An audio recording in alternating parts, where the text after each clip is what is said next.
안녕하세요. 책사랑 오스건입니다. 신인간혁명 제11권 209페이지부터입니다. 저자는 이케다 다이사쿠, 펴낸 것은 화강신문사입니다. 상승, 제2차 세계대전 중에 독일 나치수와 마지막까지 싸운 프랑스에 행동하는 여성 철학자 시몬 르 베유는 이렇게 말했다. 말은 시작에 불과하다. 행동이야말로 인간의 혼을 형성하는 가장 강력한 수단이다. 실제로 인간의 행동은 새로운 파장을 일으킨다. 행동은 인간의 감정을 촉발시킨다. 그리고 행동이야말로 민중 승리의 역사를 엮어낸다. 1966년 3월 야마토 신시는 북남미 방문을 마치고 곧바로 일본 순회길에 올랐다. 반장과 반담 등 최일선에서 열심히 활동하는 멤버들을 격려하고 함께 기념 촬영도 하기 위해서였다. 신시는 4월 한 달 동안에만 오사카, 와카야마, 시즈오카, 가가와, 에히메 등을 방문했다. 그리고 5월 3일에는 도쿄 니시다이 강당에서 열린 본부총회에 참석했다. 신시가 이 총회석상에서 학회가 광선유포의 지표를 삼아온 7개의 종에 대해 재확인하고 제7의 종을 목표로 침착하게 행복이 가득 넘치는 전진을 하자고 호소했다. 7개의 종은 학회를 창립한 이후로 7년마다 큰 핵을 그어온 데서 붙인 광포의 역사이자 미래에 대한 전망이었다. 이 지표는 도다 조세이가 서거한 직후인 1958년 5월 3일에 실시한 본부총회에서 뒤를 이은 제자인 신시가 새로운 전진을 위한 목표로 발표한 것이다. 마키구치 스네사부로의 창가 교육학 체계 발간을 기념하여 창립의 날로 한 1940년 11월 18일로부터 창가계의 발대식이 있는 1937년 가을까지 7년 동안을 제1의 종으로 하고 그 이후 7년마다 제2, 제3의 종으로 명명해 왔던 것이다. 제3의 종에 해당하는 7년의 시작인 1944년 11월 18일에는 마키구치 초대 회장이 옥사했다. 또 그 7년 후인 1951년에는 도다가 제2대 회장에 취임했으며 전후에 본격적인 광선유포의 역사가 시작되었다. 더욱이 7년이 경과한 1958년 4월 2일에는 해원 75만 세대를 달성하는 등 생애의 원업을 성취한 도다가 세상을 떠났다. 그런 슬픔 속에서 신이치가 광포의 새로운 출발을 알리는 제5의 종을 드높이 쳐서 올렸다. 그 2년 후인 1960년 5월 3일 신이치는 제3대 회장에 취임하여 도다의 실주기까지 해원 300만 세대를 달성하고 대객전을 건립하여 기부한다는 등의 목표를 내걸고 노도와 같은 대전진을 개시했다. 그런데 학회는 이미 1962년 11월에 해원 300만 세대를 달성했다. 나아가 1964년 4월에는 대객전을 완성한 기쁨 속에서 도다 조세이 제2대 회장의 7주기를 맞았다. 이것은 그 이듬해인 1965년부터 시작되는 제6의 종을 여는 여명이 되었다. 1966년 5월 3일에 개최한 본부총회에서 야마토 신시는 바야흐로 1972년을 향하여 제6의 종이 시작되었다고 발표했다.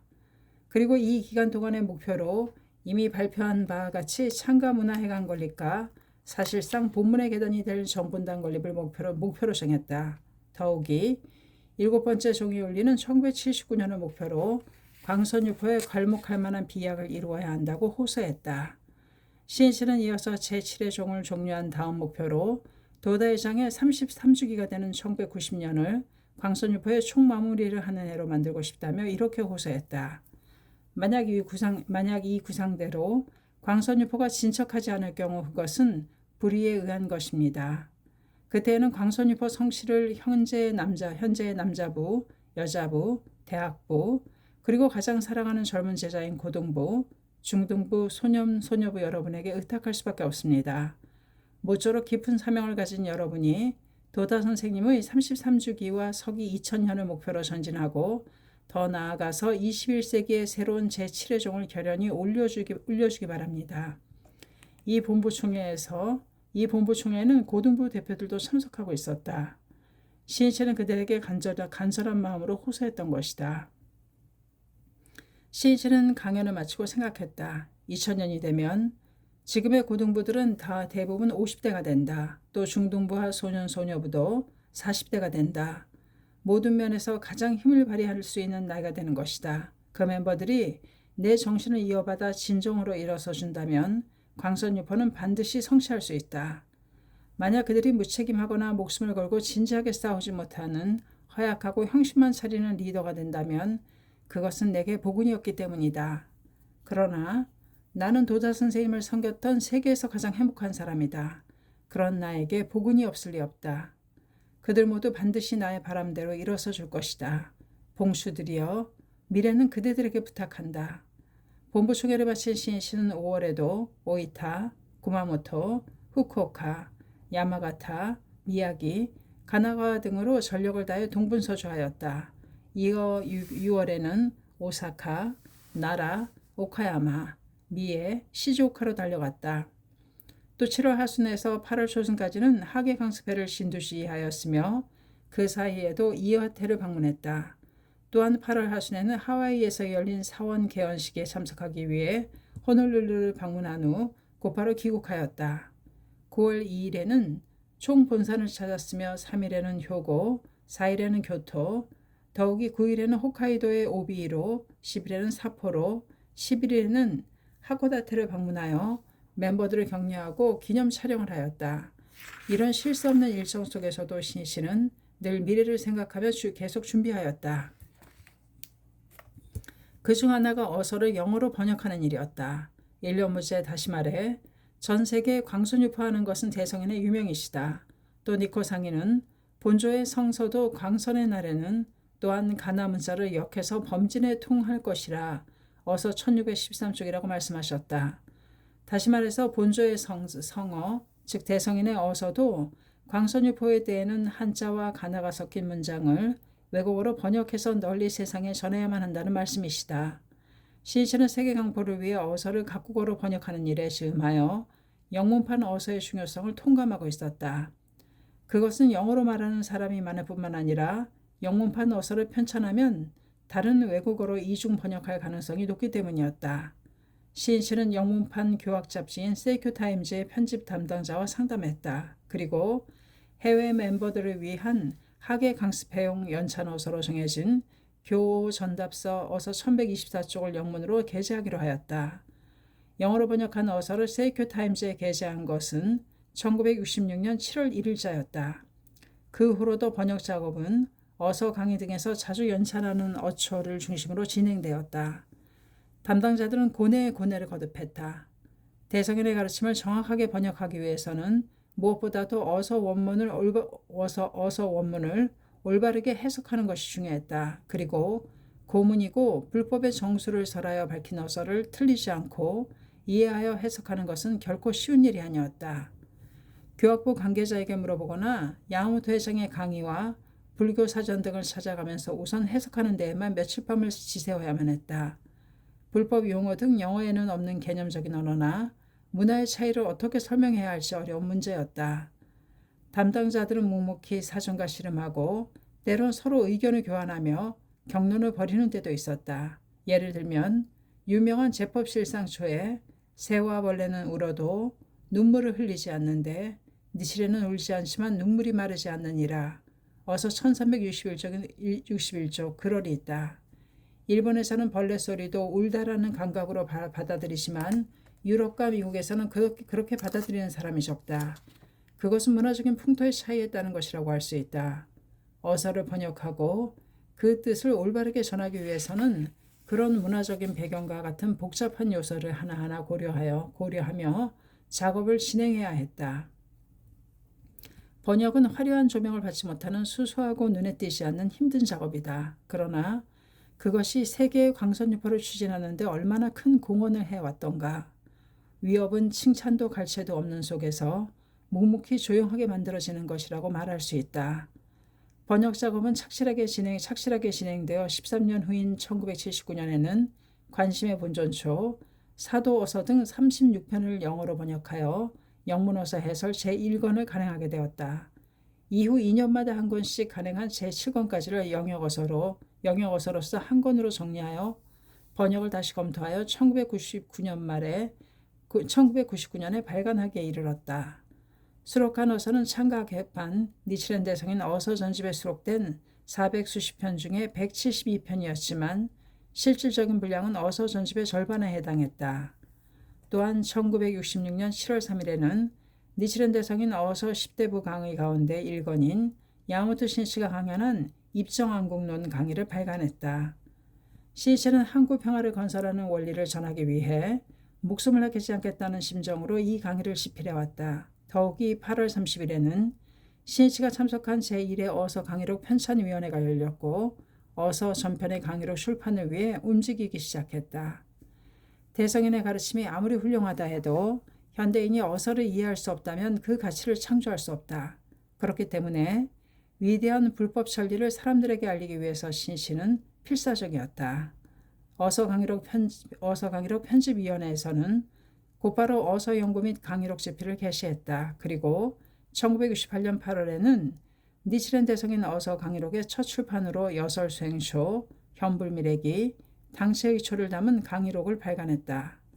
그 후로도 꾸준히 발간을 거듭하여 1999년 6월에는 계획한 전 39권 중에 35권을 발간하기에 이르렀다. 영문판 어서든 어서 강의록이든 니치렌 대성인 불법의 올바른 해석을 근본으로 하여 이렇게 많은 어초를 수록한 것은 지금까지 없었던 일이며 불교사에 빛나는 금자탑이라고 해도 좋았다. 1966년 9월 야마모토 신이치 일가는 오타구 고바야시 초에서 신주쿠구 시노노마치로 이사했다. 그리고 12일에는 입불식을 했다.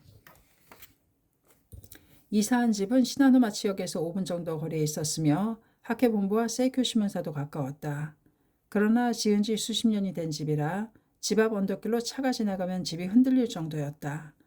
1952년 5월 3일에 결혼한 신이치와 미네코가 신접 살림을 시작한 곳은 메구로구에 있는 셋집이었다. 이 집은 프로야구 선수인 하루키 세이치로의 집이었다. 하루키가 일 때문에 오사카로 이사를 해서 그 집을 빌린 것이었다.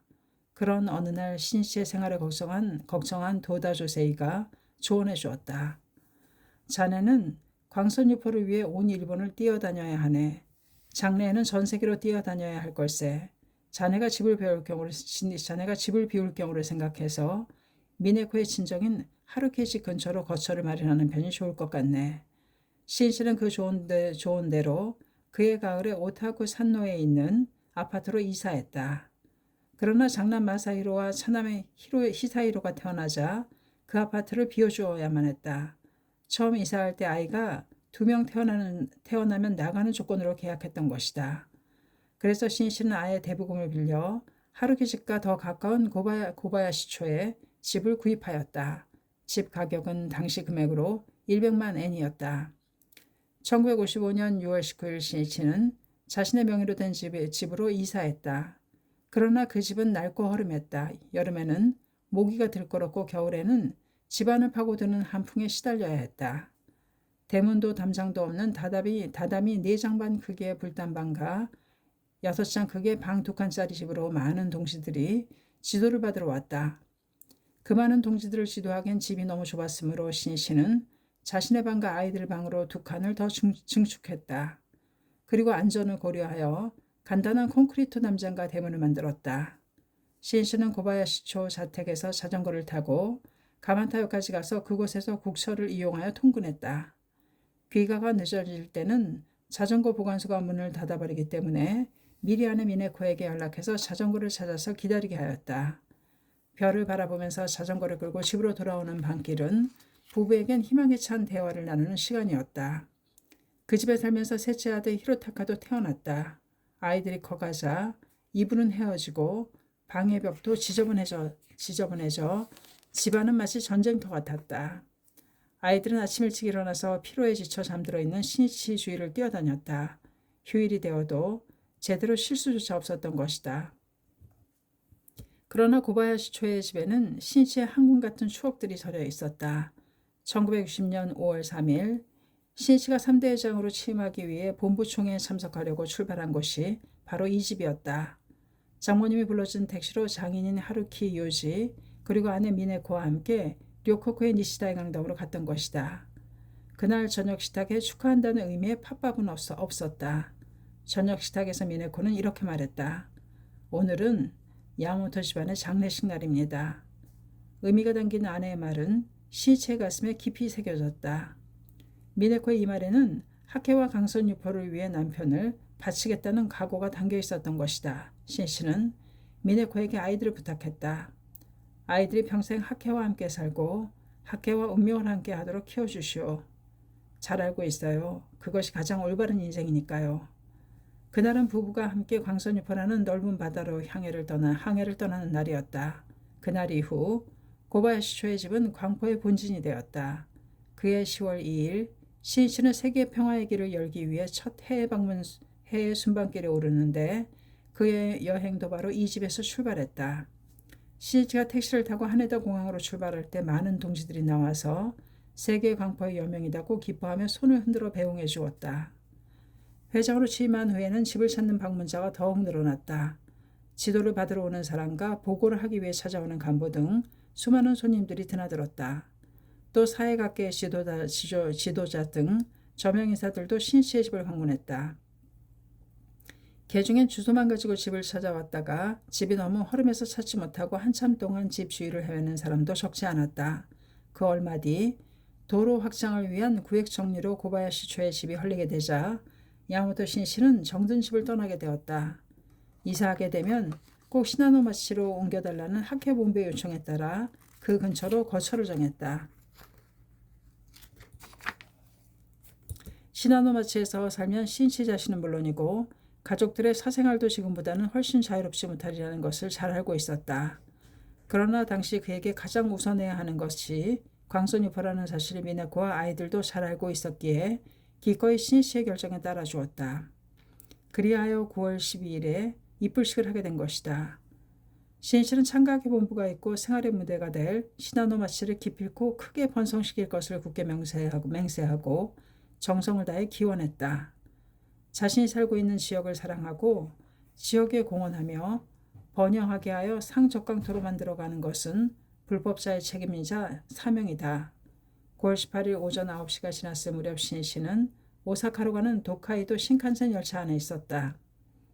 이날 휴고현 니시노미야시에 있는 한신, 오사카 고베 일대의 고시엔구장, 야구 전용구장에서 개최하는 간사이 문화제에 참석하기 위해서였다. 한신 지역은 지난밤부터 계속 비가 내리고 있었다. 이 비는 때마침 규슈 남해상으로 북상 중인 태풍 21호의 영향으로 내리는 비였다. 태풍이 상륙하지 않는다고 단정할 수 없는 상황에서 간사이 동지들은 문화제를 맞이하게 되었던 것이다. 간사이에서는 태풍보다 더 세찬 창제의 소용돌이가 일고 있었다. 멤버들은 필사적이었다. 그들은 열심히 기원에 기원을 거듭했다. 그 기원이 하늘까지도 움직인 것일까? 17일 정오부터 태풍의 중심기압이 982 헥토파스칼로 약해지기 시작했다.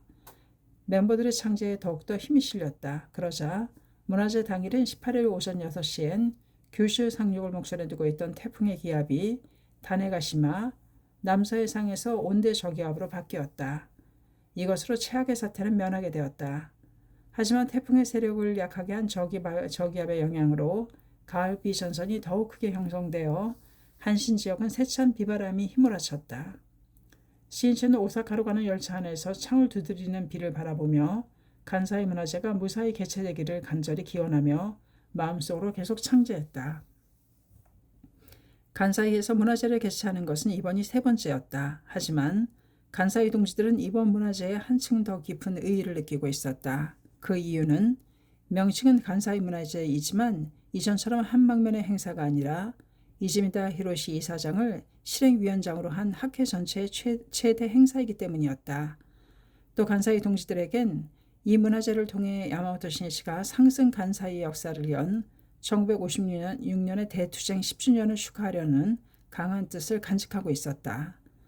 당시 청년부 실장이었던 신씨와 함께 간사이에 멸하지 않는 강포의 금주성을 구축한 바로 그 황금의 공전보는 동지들 가슴속에 찬연히 빛나는 영광스러운 역사로 아로새겨져 있었다. 한 달에 한 지부에서 1만 1111세대라는 미중유의 홍교를 달성한 용맹스럽고 과감한 5월의 절복전, 7월의 참의원 선거에서 오사카 지방의 구가 극적으로 역전한 대승리를 설마가 실현됐다라고 신문에서 보도했던 역사, 이러한 역사를 통한 간사이에 상승의 원리가 만들어졌던 것이다.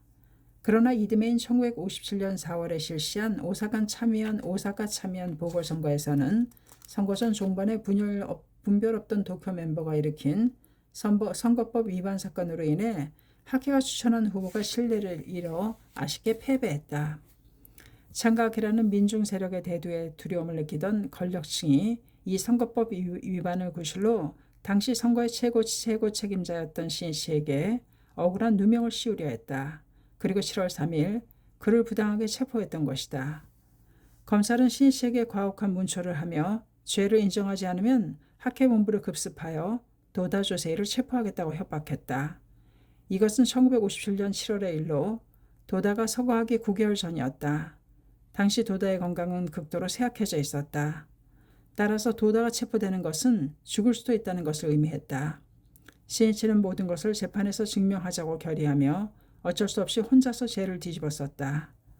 신이치가 추록한 7월 17일 밤 오사카 나카노시마의 중앙공회당 앞에서 항의 집회가 열렸다. 참석자들은 퍼붓는 호우와 천둥 소리도 아랑곳 않고 오사카부 행정구역의 경찰과 오사카 지방검찰청을 맹렬히 규탄했다. 이것이 바로 오사카 대회다. 석상에서 신씨는 외쳤다. 올바른 불법이 반드시 이긴다는 신념으로 해나갑시다. 신씨의 이 사자우를 들은 동시들은 안도감과 함께 분함의 눈물을 흘리며 마음속으로 맹세했다. 져서는 안 돼. 싸움은 반드시 이겨야 해. 바로 이것이 영원히 지지 않는 간사이의 원류가 되었다. 실로 간사이의 역사는 신씨가 목숨을 걸고 만들어 온 것이라 해도 과언이 아니다.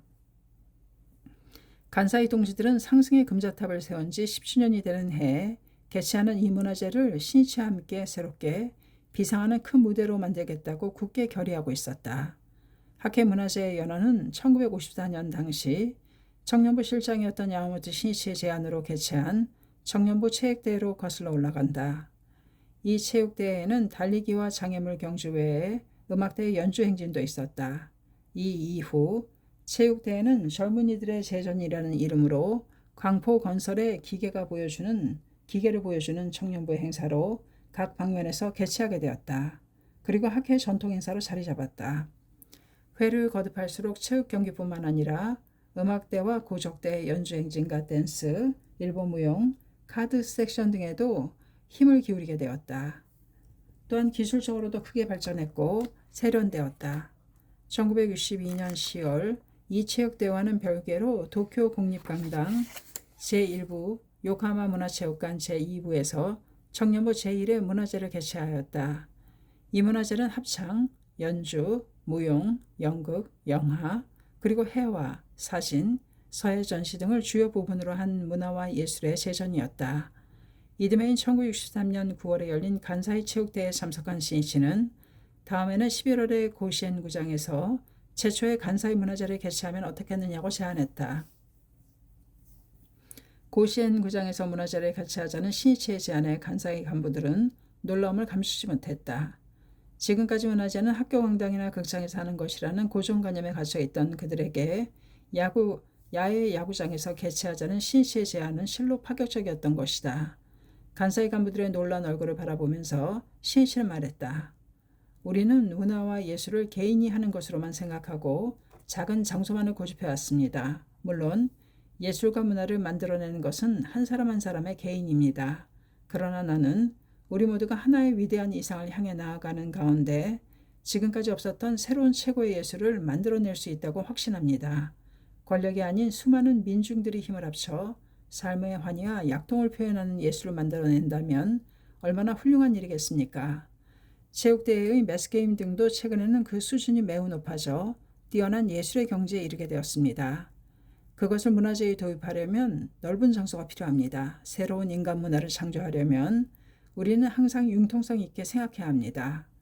신씨의 제안으로 간사의 멤버들은 통상적인 홀에서 하는 연주회와는 완전히 다른 각도에서 발상을 바꾸어 문화제를 기획했다. 그리하여 건강체조 등의 매스게임, 카드 섹션, 음악대회 고적대 연주행진 등을 도입한 제1회 간사이 문화제를 고시엔 구장에서 개최하게 되었던 것이다. 문화제는 대성공이었다. 단결한 민중의 아름다움, 융합한 인간이 펼치는 인간예술이라고도 할 만한 역동적인 학회만의 독자적인 문화제에 돌파구가 열렸던 것이다. 그것은 실로 새로운 문화의 창조였다. 그 이후로 이 형식은 학회에서 실시한 문화재의 기조가 되었다.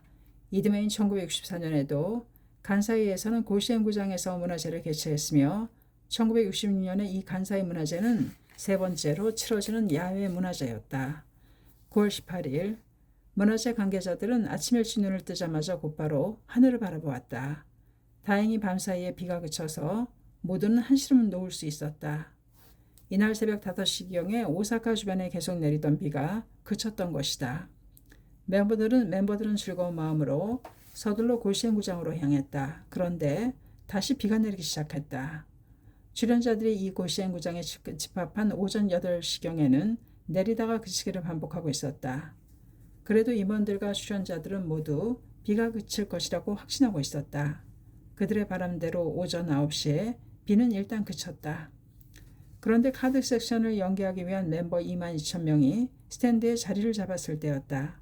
강풍이 휘몰아쳐 왔다. 스탠드에 걸린 망국기가 펄럭펄럭 소리를 내며 심하게 흔들렸다. 그러나 반드시 해내고야 말겠다는 의기에 불탄 청년들의 얼굴은 밝았다. 오전 11시가 지날 무렵 다시 비가 내리기 시작했다. 이번 비는 전혀 그칠 기미를 보이지 않았다. 아니, 시간이 지날수록 더욱더 세차게 쏟아지는 것이었다. 멤버들은 잿빛 하늘에서 폭포수처럼 쏟아지는 비를 걱정스럽게 바라보았다. 어쩔 수 없이 여자부의 카드 섹션 멤버 8,000명은 경기장의 거대한 철제 지붕 밑으로 대피했다. 그들은 젖은 머리와 셔츠를 서둘러 닦아내고는 즉석에서 합장하고 날씨가 좋아지기를 기원하며 열심히 창작하기 시작했다. 그때 야외 스탠드에 있던 남자부의 카드 섹션 멤버들이 어여차하는 대지를 뒤흔드는 듯한 힘찬 승리 함성을 질렀다. 그리고는 빗속에서 스크럼을 짜고 목청껏 학회가를 부르기 시작했다. 관객인 일반 학회원들이 입장하기 시작했다. 간사이 동지들은 남자부의 카드 섹션 멤버가 부르는 학회가를 듣고는 함께 손뼉을 치며 노래하기 시작했다. 결코 비에 지지 않겠다. 문화제는 기필코 결행하고야 말겠다. 남자부의 기계가 져서는 안 된다는 관객들의 마음이 하나로 어우러졌다. 그들의 노래는 하늘을 찌를 듯한 혼의 노랫소리가 되어 고시행구장을 뒤흔들었다. 다른 임원들도 성공적인 문화제 개최를 위해 필사적이었다. 멤버들을 감기에 걸리지 않게 하겠다는 일념으로 부지런히 비닐을 조달하여 모두에게 나누어주는 헌신적인 청년들의 모습도 보였다. 그러나 스탠드의 남자부 카드 섹션 멤버들은 비에 흠뻑 젖으면서도 그 비닐로 자기 몸을 덮으려는 사람은 없었다. 그들은 약속이나 한 듯 지급받은 비닐로 카드 섹션용 색칠판을 덮기 시작했다. 종이로 만든 색칠판이 비에 젖어 색이 바르면 카드 섹션의 글자를 표현할 수 없기 때문이었다. 홈베이스 쪽의 거대한 지붕 밑에는 기자들을 위한 보조석이 마련되어 있었다. 그곳에는 해외를 포함하여 70여 곳의 신문과 방송사에서 100여 명이 넘는 보도진들이 취재하기 위해 대기하고 있었다. 그들 중에는 빗속에서 소리 높이 학회가를 부르는 청년들의 모습을 보고 냉소를 짓는 기자도 있었다. 게다가 비 때문에 문화제가 중지할 것이라고 판단하여 돌아가려는 기자도 적지 않았다. 그러나 자신은 비에 흠뻑 젖으면서도 필사적으로 색칠판을 비닐로 덮어 지키려는 카드 섹션 멤버들의 모습을 보고 그들은 선뜻 돌아서지 못했다. 돌아가려고 자리에서 일어섰던 기자 몇 명이 자리에 도로 앉았다. 기백이 넘치는 멤버들의 모습에서 아무리 큰 비가 내린다 하더라도 문화제를 결행할 것이라고 느꼈던 것이다. 또 이런 악조건에서도 어째서 저렇게까지 전력을 쏟을 수 있는지 그 비밀을 파헤치고 싶은 마음도 있었을 것이다. 당황하지 않는 한결같은 청년들의 진지한 모습이 기자들의 마음을 움직였던 것이다. 그러나 비는 더욱 세차게 쏟아졌다. 세찬 빗발의 차익이라도 하듯 운동장의 흙은 파여 흩어지고 여기저기 고인 물웅덩이에서는 떨어지는 빗물이 물보라를 일으키고 있었다. 지붕이 없는 스탠드에서 흘러내리는 빗물은 폭포수 같았다. 경기장의 거대한 지붕을 내리치는 빗물은 짐승이 포효하는 듯한 소리를 내며 스탠드를 압도했다. 고시행구장 바깥벽에 달라붙은 짙은 녹색의 담쟁이 동굴도 비에 흠뻑 젖어 범이 나듯 바람에 떨고 있었다. 고시행구장의 운영지휘부에서는 아키즈 케이스케 청년부 참여와 부청년부장이자 간사이 최고 간부인 오야 요시히코를 비롯한 간부들이 문화재 결행에 관해 의견을 나누고 있었다. 오야와 간사이는 개최할 것을 강력하게 주장했다. 문화재는 무슨 일이 있어도 강행해야 합니다. 프로야구 일정을 고려하면 고시행구장을 사용할 수 있는 일요일은 오늘밖에 없습니다. 만약 중지한다면 지금까지 준비해온 모든 분들의 노고는 수포로 돌아갑니다. 아키즈키가 눈살을 찌푸리며 침통한 얼굴로 말했다. 여러분의 심정은 잘 알고 있습니다. 나도 가능하다면 예정대로 치르고 싶습니다. 그러나 냉정하게 생각해 주셨으면 합니다. 호우와 강풍 속에서 결행하면 어떻게 될지. 남자부 연기에 몇 단이나 쌓아올리는 인간 원탑과 사람을 몇 미터나 던져야 하는 인간 로켓도 있지 않습니까? 만약 비 때문에 미끄러지기라도 한다면 목숨까지도 잃을 수 있는 대형 사고로 이어질 것입니다. 또 여자부 발레의 하얀드라스가 진흙투성이가 된다면 어떻게 되겠습니까? 모든 것이 엉망이 되어버리고 말 것입니다. 카드 섹션의 색채판도 계속 비를 맞으면 색이 바래버립니다. 그러면 그림이나 글자의 판별이 어렵습니다. 게다가 내빈들도 비에 흠뻑 젖게 될 것이고 출연자 중에는 어린 아이들도 많다는 것을 생각해야 합니다. 아이들이 감기라도 걸리면 큰일 아닙니까? 하지만 그런 어려움에 도전하는 것이 우리 학회 정신이 아닙니까? 간사히 혼을 시켜봐 주셨으면 합니다. 아키즈키 참여님, 중지시키지 말고 제발 치르게 해주십시오. 간사의 순회 간부가 결행을 주장하며 물러서지 않았지만 신중한 대응이 필요하다는 것은 그들도 잘 알고 있었다. 의논이 끝나자 아키즈키가 말했다. 아직 속단할 때는 아니니 조금 더 상황을 지켜봅시다. 최종적인 판단은 야마모토 선생님께 부탁할 수밖에 없습니다. 그러나 이대로 계속 비가 내릴 경우에는 여러 상황을 감안하여 안타깝지만 중지할 수밖에 없습니다.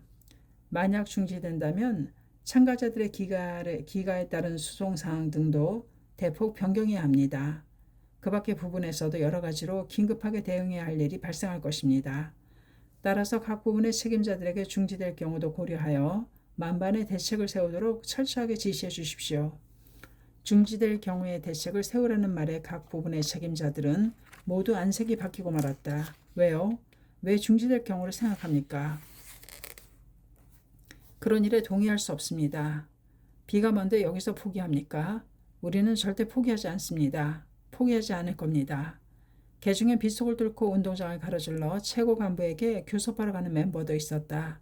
그것은 여자부도 마찬가지였다. 간사의 여자부장인 하나무라 시오코는 여자부 연기를 담당하는 몇몇 책임자와 함께 운영부서로 달려가 아키즈키 에이스케에게 다그치듯 말했다. 문화재를 꼭 개최하게 해주십시오. 비 때문에 중지한다면 간사 여자부는 그 누구도 납득하지 않을 것입니다. 그녀는 개최한다고 말할 때까지 그 자리에서 한 발짝도 움직이지 않겠다는 기세였다. 그 무렵 야마모토 시인시는 신오사카역에서 차를 타고 도요나카 해관으로 가고 있었다. 문화제를 시작할 시간까지 도요나카 해관에서 대기하기로 되어 있었던 것이다. 먼저 오사카에 도착하여 역에서 신시를 맞이한 주조 기요시가 차 안에서 상황을 요약하여 보고했다. 이곳 오사카는 정오부터 비가 더욱 심해졌습니다. 하지만 간사이 동지들은 계속해서 날씨가 좋아지기를 기원하고 있습니다. 현지에서는 준비 임원과 출연자들이 간부에게 무슨 일이 있어도 결행하기를 필사적으로 호소하고 있는 듯합니다.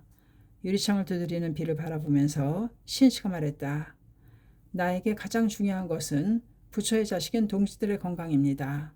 비 속에서 결행하여 모두 감기에 걸리거나 병이 날 정도라면 과감하게 중지하는 편이 낫다고 생각합니다.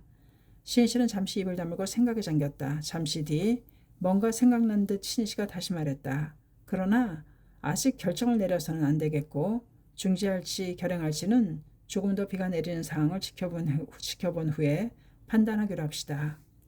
신씨가 도요나카 해관에 도착하자 차례차례 보고가 들어왔다.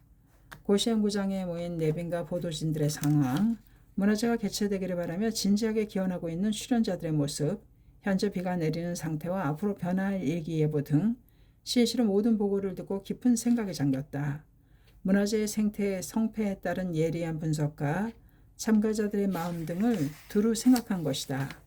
그러나 이래도 할 테냐는 듯 비는 계속해서 해관 지붕을 사정없이 내리쳤다. 퍼붓듯 쏟아지는 비는 마치 간사이 동들의 한결같은 바람을 비웃는 것 같았다. 시인실은 옆에서 대기하고 있던 간사이 간부이자 부의사장인 아사다 가스미에게 말을 건넸다. 비가 더욱 심해지는군요. 모두의 건강이 우선입니다. 유감스럽지만 연기하는 것이 어떻겠습니까? 시인실은 어디까지나 신중했다. 그것은 회원들을 지키려는 강한 책임감에서였다. 시인실은 간사이 동지들이 지금까지 분투해온 사실과 그 의기를 가슴 아플 정도로 잘 알고 있었다. 그에게 간사이의 벗들은 남녀노소 모두 함께 싸워온 맹우였던 것이다. 아사다는 마음속에 품은 생각을 주저없이 말했다. 선생님, 꼭 결행하게 해주십시오. 간사이는 결코 비 따위에 지지 않습니다. 비가 내리기 때문에 오히려 모두의 마음속에 오래도록 남을 문화재가 될 것입니다. 비로 인한 시련을 이겨낸다면 앞으로 닥쳐올 인생의 고난도 참고 견뎌갈 굳건한 자신감을 기를 수 있다고 확신합니다. 게다가 고시행구장은 오늘 이후에 일요일과 국경일이 모두 예약되어 있습니다. 오사카에 있는 다른 구장들도 마찬가지 상황입니다. 연기하면 장소를 확보할 수 없습니다. 또 비에 젖어버린 카드 섹션용 색채판 등을 다시 만드는 작업도 상당히 어렵습니다. 시간을 단축하는 한이 있더라도 오늘 반드시 개최하게 해주십시오. 간사이 동지들도 모두 저와 같은 마음이라고 생각합니다. 부디 부탁드립니다. 아사다의 진지한 청의 신이치는 타이르듯 말했다. 이런 난간 속에서 근성을 보여주는 모험적이고 용감한 결행은 한편으로는 훌륭하게 보일지 모르지만 반드시 뭔가 희생을 낳기 마련입니다. 동지의 말대로 빗속에서 개최하는 것도 의의가 있을 것입니다. 그러나 거듭 말하지만 나는 참가자 여러분의 건강이 가장 걱정입니다. 믿음직스럽고 소중한 간사이 동지들 중에 어떤 형태로든 단 한 사람이라도 희생자가 나온다면 중지하는 것이 좋습니다. 그것이 지도자의 자세입니다. 아사나는 동지들을 생각하는 신이치의 진심에 가슴이 뭉클해졌다.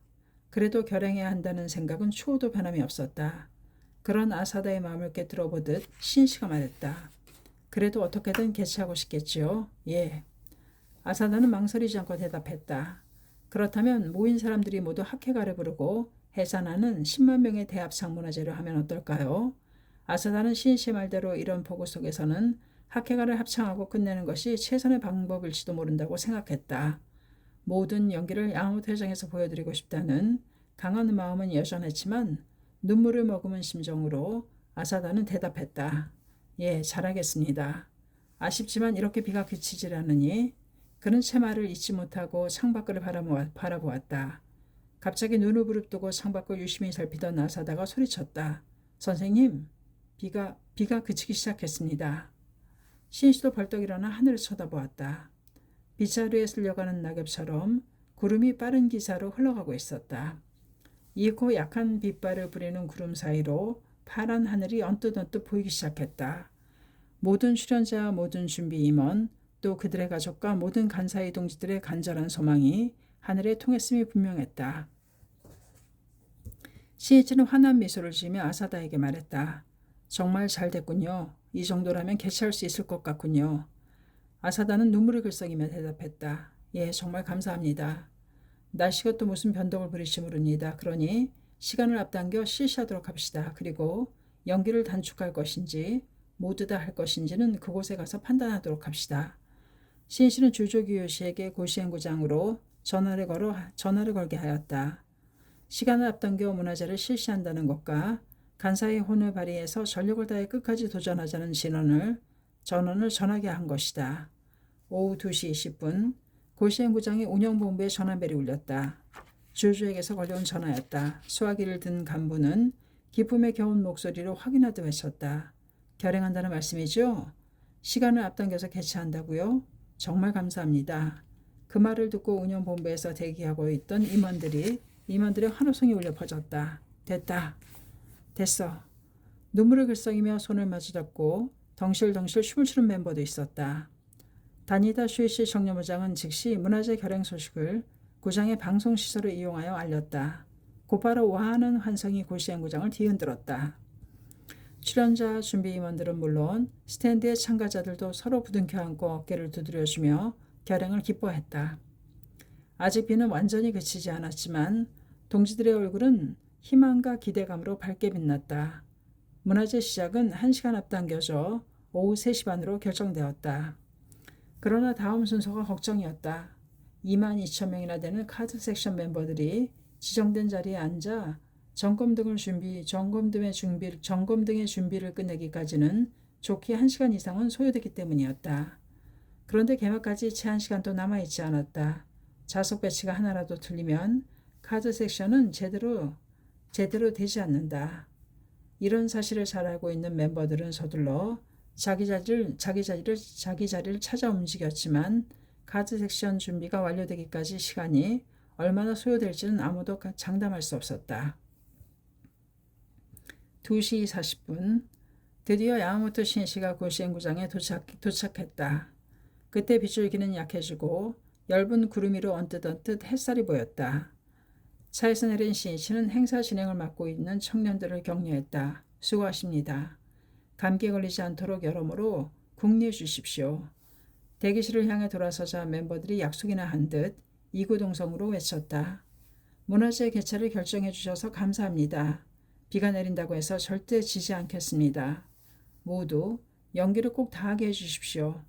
결의에 불타는 의기양양한 청년들의 모습을 보고 신씨는 결단을 내렸다. 이렇게까지 모두가 결의하고 어떻게든 결행하겠다고 하는데 비출기도 상당히 약해졌다. 좋다. 내가 책임지고 예정대로 모든 연기를 하도록 하자. 신씨는 문득 간사이에서 빗속에 치르는 대행사는 이번이 3번째라는 것을 기억해냈다. 첫 번째 행사는 1956년 4월 호우가 내리는 가운데 열린 오사카와 사카이도 지부의 합동총회였다.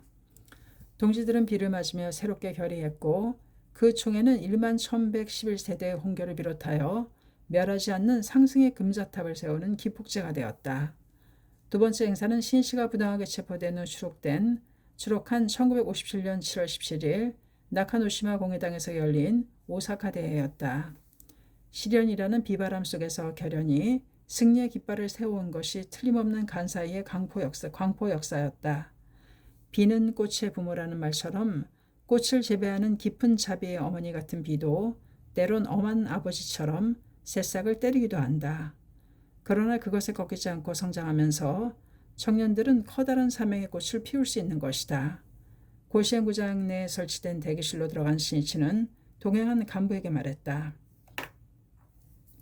문화재는 예정된 프로그램대로 결행하도록 합시다. 하지만 비로 인해 위험 가능성이 있는 연기는 어떻게 할지 모두 함께 재검토해 주세요. 이 결정은 즉시 주조 기요실을 통해 간사이 간부들에게 전달되었다. 그것을 듣고 서둘러 협의한 간부들은 초등학생으로 편성된 주니어 고족대는 출정을 보류하기로 했다. 오후 3시 주조는 연기 부분에 지소가 있는 삼루 쪽 선수 대기석으로 찾아갔다. 그리고는 연기 부분의 총책임자인 오야 요시코에게 물었다. 3시 반에 개막하기로 했지만 지금 곧바로 시작할 수 없겠나? 비출기가 언제 다시 강해질지 모르니 1시라도 빨리 시작하는 것이 좋을 것 같은데 곧바로 시작하는 것은 무리입니다. 카드 섹션 멤버들을 모두 제자리에 배치할 수 없기 때문입니다. 그래, 난처한 일이군. 그러면 앞으로 몇 분 후에 시작할 수 있겠나? 대답하기가 막막했지만 오야는 마음속으로 재빨리 시간을 계산하고 대답했다. 아무리 서둘러도 15분 정도는 걸립니다. 주조는 시계를 들여다보며 말했다. 15분이면 가능하단 말이지. 그럼 지금 시각이 정각 3시니까 3시 15분에 시작하기로 하지. 부탁하네. 오야는 선뜻 대답은 했지만 15분 내에 행사 준비를 마칠 수 있을지 불안했다. 그러나 이제 와서 물러설 수는 없었다. 그는 서둘러 각 부분에 시작 시간이 변경됐다는 사실을 알리고 마음속으로 필사적인 창제를 했다. 그러는 사이 시간은 쏜살같이 지나가 버렸다. 오후 3시 15분 야마모토 신씨가 대기실을 나와 스탠드의 모습을 드러냈다. 비는 거의 그친 상태였다. 오야는 주위를 둘러보고 행사 시작을 지시했다. 힘찬 팡파르가 울려 퍼지고 요란한 소리를 내며 축포가 터졌다. 빨간색, 파란색, 노란색의 선명한 풍선이 하늘을 수놓자 비둘기떼가 하늘로 날아올랐다. 오야는 마이크로 꽉 쥐고 개회를 선언했다. 지금부터 상가학계 간사이 문화제를 개최하겠습니다. 그 순간 외야석을 가득 메운 흰 바탕에 빨강과 파랑으로 축 간사의 문화재라는 카드 섹션이 훌륭하게 떠올랐다. 오야는 휴 하고 한숨을 쉬었다. 이때 하늘을 덮고 있던 비구름이 갈라지면서 좁은 틈 사이로 푸른 하늘이 보였다. 서쪽 하늘에도 아주 엷은 잿빛이 번지고 있었다. 대성공을 예감케 하는 하늘의 연출이었다. 노도와 같은 박수의 소용돌이가 이는 가운데 음악대 900명이 행진곡을 연주하면서 자랑스럽게 행진하기 시작했다. 운동장에는 폭우 때문에 생긴 큰 웅덩이가 여기저기에 있었다. 그러나 그들은 우리의 기계를 보라는 듯 트럼펫 소리를 드높이 울리고 용감하고 씩씩하게 드럼을 치면서 물웅덩이도 아랑곳 않고 물보라를 일으키며 나아갔다. 흙탕물이 튀어올라 하얀 바지자락은 금세 새카맣게 변했다. 어떤 악조건에서도 아랑곳 않는 그런 광포의 음악을 연주하는 영웅들이 펼치는 당당한 개막식이었다. 이어서 하얀 유니폼을 입은 남자부원 1,500명이 운동장 가득히 늘어서서 얕하는 구호와 함께 가지고 있던 천을 펼쳤다. 그러자 세로 36m, 가로 46m로 된 감색 천에 금색으로 젊은 독수리와 월계관을 그려넣은 남자부의 거대한 깃발이 떠올랐다. 강포의 드넓은 하늘을 향해 비상하는 청년들의 결의를 느꼈는지 관객석에서 탄성과 박수가 터져 나왔다. 다음 순서는 귀여운 고족대의 연주 행진이었다. 멤버들 중에는 고교생과 중학생이 많았다. 그때 하늘이 흐려지고 비가 조금씩 흩뿌리기 시작했다. 빗방울이 악기를 적시고 소녀들의 사과 같은 볼을 적셨다. 비 따위에 지지 않아. 우리는 간사히 여자부라고. 그들은 생기발랄하게 가슴을 활짝 펴고 마치 운동장이 좁다는 듯 경쾌한 음악을 연주하며 꽃의 무대를 펼쳤다. 같은 시각 출연자 대기실 한 모퉁이에서 고적대가 성공적으로 연기를 마칠 수 있기를 기원하며 필사적으로 창제하는 소녀들이 있었다. 비 때문에 연기가 취소된 주니어 고적대 멤버들이었다. 그 소녀들은 하얀색과 노란색으로 된 유니폼을 차려입고 이제나 저제나 문화제가 개막되기를 기다리고 있었다. 그런데 자신들의 연기가 취소됐다는 사실을 듣게 되었다. 어린 여러분이 비를 맞아 감기에 걸리면 안 되므로 이번에 주니어 고적대에는 나가지 않기로 했어요.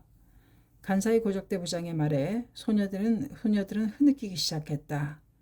야무도 선생님이 오셔서 문화제를 보신다며 어린 마음에 투지를 불태워 여름방학인데도 쉬지 않고 날이면 날마다 치는 듯한 더위 속에서 연습해 왔었다. 그런데 문화제에 나갈 수 없게 되었다니 억울하고 슬펐던 것이다. 주니어 고적대를 책임지고 있는 여자부 간부인 요시쿠라 이네코는 소녀부들의 억울한 심정을 잘 알 수 있었다. 자신도 함께 울고 싶은 정도였다. 그러나 그녀는 마음을 강하게 먹고 흐느껴 오는 소녀부들에게 짐짓 엄한 어조로 말했다.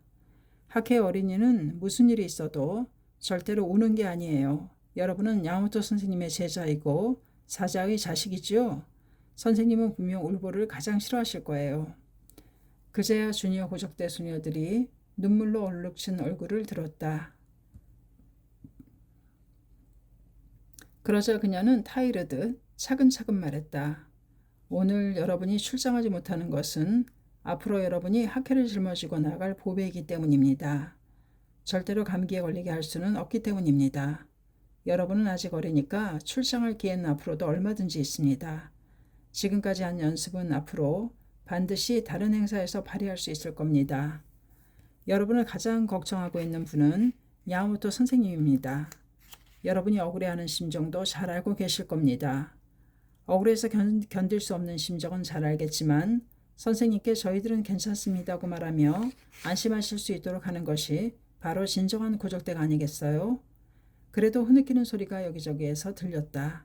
요시쿠라는 눈물을 머금은 한 소녀 곁으로 다가가서 허리를 굽혀 손수건으로 눈물을 닦아주었다. 그리고는 어깨에 손을 얹고 짐짓 몸을 흔들면서 말했다. 속상할 테지만 힘을 내요. 이것도 문화제를 위한 싸움이에요. 우리 소녀부는 겁쟁이가 아니라고요. 울고 있던 소녀는 고개를 끄덕였다. 요시쿠라는 소녀부들에게 웃는 얼굴로 호소했다. 지금부터 고족대 언니들이 빗속에서 연주할 거예요. 우리 모두 응원해요. 자, 그럼 다 함께 야마모토 선생님이 계시는 곳까지 들리도록 힘차게 노래를 부릅시다. 눈이 빨갛게 부은 채 눈물을 닦고 열심히 하케가를 합창하는 소녀부들의 기특한 모습에 이번에는 주위에 있던 여자부 간부들이 눈물을 삼켜야 했다. 한편 여자부의 고족대 멤버들은 동생처럼 귀여운 주니어 고족대가 출장하지 못한다는 말을 듣자 소녀부가 가엾기 그지없었다. 여자부들은 서로 다짐했다. 주니어 고족대 목까지 열심히 합시다. 이런 결의로 빗속에서 펼친 발랄하고 맑고 깨끗한 연기는 그 결실을 맺었고 관객들에게 큰 갈채를 받았다. 비는 오락가락을 반복하였다. 고족대에 이어 활기찬 구호를 외치며 운동장으로 뛰어나온 것은 맨손 체조를 할 남자 고등부 900명이었다. 외야석의 카드 섹션은 미래를 향해 날아올라라로 바뀌었다. 하얀 모자에 감색 셔츠와 하얀 바지를 입고 힘차게 달리는 모습의 고교생다운 젊음과 패기가 넘쳤다. 고등부들이 독자적으로 연기를 기획하고 출연한 것은 학회에서 개최하는 문화제에서 처음으로 시도하는 일이었다. 그렇기 때문에 전국 고등부 멤버들은 잔뜩 기대하고 있었다. 고등부 멤버들 중에는 교통비가 없어서 자전거로 1시간 넘게 걸리는 거리를 연습하러 다니는 학생도 있었다. 또 대학 진학을 목표로 도전하는 멤버들도 적지 않았다. 출연자들은 고교 1, 2학년생을 원칙으로 하고 있었는데 2학년생은 이 여름방학에 대학 입시에 승패를 좌우하는 중요한 시기이기 때문이었다. 그러나 멤버들은 공부나 연습 모두 대승리할 것을 다짐하며 전력을 다해왔다. 연일 찌는 듯한 더위 속에서 하는 연습으로 모두가 피로한 기색을 보이기 시작할 무렵이었다. 사이타마 현의 어느 고등부 멤버가 간사이 고등부 멤버에게 격려의 편지를 보내왔다. 같은 고등부 멤버가 찌는 듯한 더위 속에서 문화제 성공을 목표로 열심히 연습하고 있을 것을 생각하며 어떻게든 격려해주고 싶었던 것이다. 이제 곧 간사이 문화제를 맞는군요. 10만 고등부를 대표하여 우리들 목까지 힘차게 연주해 주십시오. 우리 사이타마 고등부들은 창제로 응원하겠습니다. 간사이 고등부 여러분 파이팅! 간사이 고등부 여러분의 건투를 기원합니다. 이 편지가 소개되자 멤버들은 결의를 새롭게 하고 분기했다. 우리는 전국에 있는 고등부를 대표하고 있다. 모든 멤버들이 응원하고 있으니 반드시 성공하고야 말겠다. 그리하여 모두 연습에 충실하여 이날을 맞이했던 것이다. 그런 각오로 준비해온 고등부들은 운동장에서 발랄한 연기를 펼쳤다. 이윽고 5명이 한 조가 되어 손을 맞잡고 인간 부채를 만들었다. 다음 순간 부채가 일체의 진흙탕으로 질퍽한 운동장에 쓰러졌다. 흙탕물이 사방으로 튀어오르자 관중들은 탄성을 질렀다. 그들이 일어섰을 때 새하얗던 바지가 절반은 진흙으로 새까맣게 물들어 있었다. 굳이 고난에 도전하는 청춘을 자랑스럽게 표현하는 듯한 혼신을 다한 연기에 모두들 갈채를 보냈다. 다음 순서로 고등부 멤버들이 운동장을 가득 메우며 대시라는 글자를 만들자 외야석의 카드 섹션은 그들의 미래를 축복하기라도 하듯 빨간색과 감색으로 된 봉황 한 쌍을 그려 보였다. 폭풍이 있는 듯한 큰 박수가 고등부 멤버들이 보여준 감투를 칭송했다. 그 순간은 간사의 봉황들이 미래를 향해 비상하는 순간이었다. 대학 진학을 목표로 한 2학년생들은 문화제를 마치고 곧바로 공부에 박차를 가했다. 그들이 대학 입시라는 고독한 싸움 속에서도 흔들리지 않는 것은 이 문화제에서 얻은 체험이었다고 한다. 그들은 공부가 힘들 때면 땀 흘리며 연습하던 지난 여름방학을 돌이켜보면서 자신을 타일렀다. 나는 그 어렵고 힘든 연습을 참고 견디어 문화제에서 당당하게 승리했어. 그러니까 분명 대입 공부도 열심히 해낼 수 있을 거야. 나는 지지 않아. 그렇게 야마모토 회장 앞에서 힘껏 연기한 그날의 감동을 회상하며 투혼을 불태웠던 것이다. 내빈석의 야마모토 신이치는 문화제가 사고 없이 대성공으로 끝나도록 마음속으로 창제하고 있었다. 그는 순서대로 연기가 끝날 때마다 몸을 앞으로 내밀며 손을 흔들고 박수를 보내며 측근 간부에게 출연자들을 격려하는 전원을 보냈다. 운동장에서는 레오타드, 신축성 있는 체조복을 입은 여자부 리듬 댄스가 끝나고 외야석을 가득 메운 카드 섹션에서는 음악에 맞춰 차례차례로 커다란 그림이 그려졌다. 다른 출연진들이 운동장에서 연기를 펼치는 동안에는 조연이었던 카드 섹션이 이번엔 주연이 되어 관중을 사로잡았다. 날개를 접은 공작새 2마리가 마주보고 나타나 서서히 그 날개를 펼쳤다. 마치 살아있는 듯했다. 이어서 장미꽃 4송이의 꽃봉오리가 그려지고 잠시 뒤 꽃잎이 펼쳐지더니 선명한 빨간색과 노란색 큰 꽃이 탐스럽게 피었다. 뒤를 이어 웅대한 미국 그랜드 캐니언을 배경으로 실물 크기에 가까운 포장마차가 흙먼지를 일으키며 달려갔다. 또 우주소년 아톰과 도깨비 큐타로라는 인기 만화에 등장하는 주인공도 나왔다. 그것은 이미 카드 섹션 단계를 뛰어넘어 인간 해화, 인간 동화라고 해야 할 세계를 만들어내고 있었다. 실로 휘황찬란한 카드 섹션 예술이었다. 숨을 죽이고 연기를 지켜보던 관객들은 새로운 연기가 펼쳐질 때마다 환호성을 질렀다. 학회 주최로 대규모의 카드 섹션이 처음으로 등장한 것은 1958년에 개최한 청년부 제5회 체육대회인 젊은이의 제전에서였다. 이 젊은이의 제전 때 남자부 800여 명이 운동장에서 후지산 모양을 그렸던 것이다. 그 후로 카드 섹션은 많은 행사에 적극적으로 도입되었다. 야마토 신시가 회장으로 취임하던 해에 열린 체육대회에서는 축도미라는 글자를 만들어서 신이시가 처음으로 해외를 방문하게 된 것을 축복했다. 간사이에서도 고시행구장에서 개최한 1964년 첫 간사이 문화제와 이듬해에 개최한 제2의 간사이 문화제에서 외야석 일부를 활용하여 카드 섹션을 만들었다. 그러나 당시는 간단한 그림 모양이나 제3문명과 세계 강포라는 문자를 그린 것으로 제전의 멋을 곁들인 것에 불과했다. 카드 섹션이 하나의 예술로 승화한 것은 1964년 11월 도쿄 국립경기장에서 열린 제2회 문화제에서였다. 이때는 3만 명이 스탠드를 이용하여 다양한 카드 섹션을 만들었다. 단결이라는 문자뿐만 아니라 카르멘과 투사라든지 젊은 사자 2마리 그리고 다양한 꽃을 선명한 색깔로 그려냈다. 그 행사의 하이라이트는 야마토 신시가 붓으로 쓴 승리라는 글자를 금색 바탕 위에 빨갛게 그린 것이었다. 획일적인 굵은 선은 그다지 어려운 문제는 아니었으나 붓으로 쓴 글씨는 아주 가느다란 부분도 있어 결코 단조롭지 않았다. 그러나 그 붓글씨를 훌륭하게 재현하여 국립경기장의 커다란 스탠드를 큰 편액으로 받고 관중들의 절찬을 받았다. 간사이 멤버들은 2년 전에 있었던 이 도쿄 문화제를 능가하는 카드 섹션을 만들겠다고 결의하고 있었다. 외야석을 모두 이용하여 그림판이 움직이는 획기적인 카드 섹션을 만들겠다고 도전했던 것이다.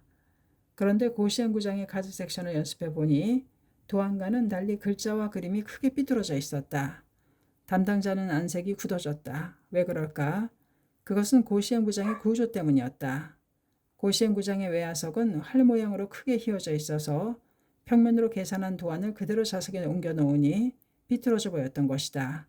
망국이 적은 도쿄 국립경기장의 스탠드에서는 생기지 않았던 문제였다.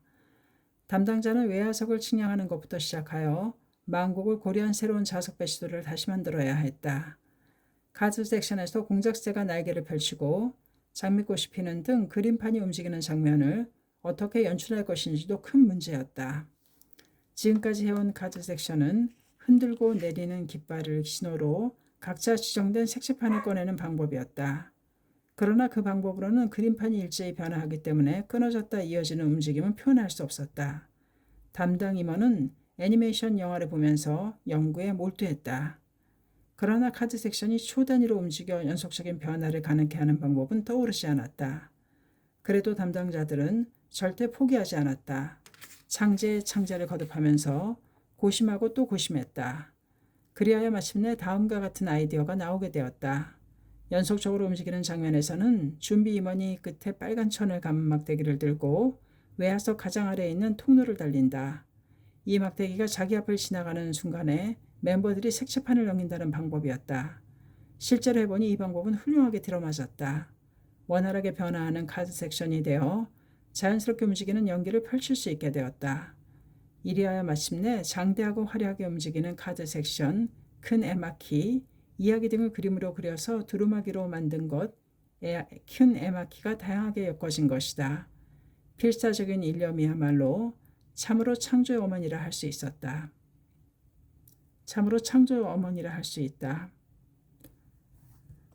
신인간혁명 제11권 258페이지까지였습니다. 감사합니다. 책사랑 오죽헌이었습니다.